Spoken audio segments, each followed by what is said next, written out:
आता आपण उभे आहोत यवतमाळ जिल्ह्याच्या उमरखेड शहरामध्ये आणि या ठिकाणी नगरपालिकेच्या समोर महात्मा गांधी यांचा पुतळा आहे पहा।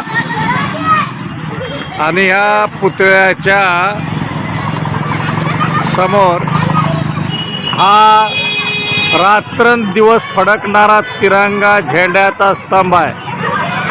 परंतु या स्तंभावर तिरंगा झेंडा मात्र अनेक महिन्यापासून नाही। लाखो रुपये खर्च करण्यात आलेले आहेत, परंतु अद्याप ह्या स्तंभावरचा काढलेला तिरंगा ध्वज मात्र बसविण्यात आलेला नाही।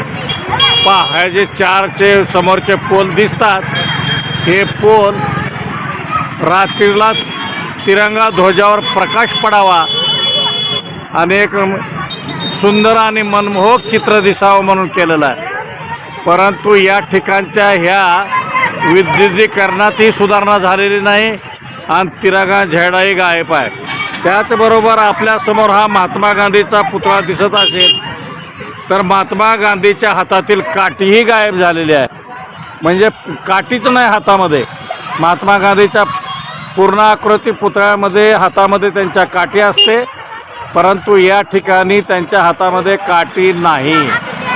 आणि अशा पद्धतीचा हा उमरखेड शहरातील हा परिसर आहे।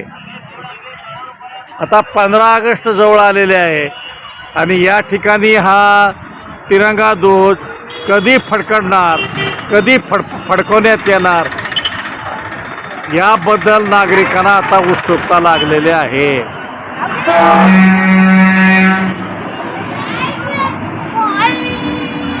अग्निबाण लाईव्ह न्यूजसाठी डॉक्टर अंबेजोगाईकर, उमरखेड।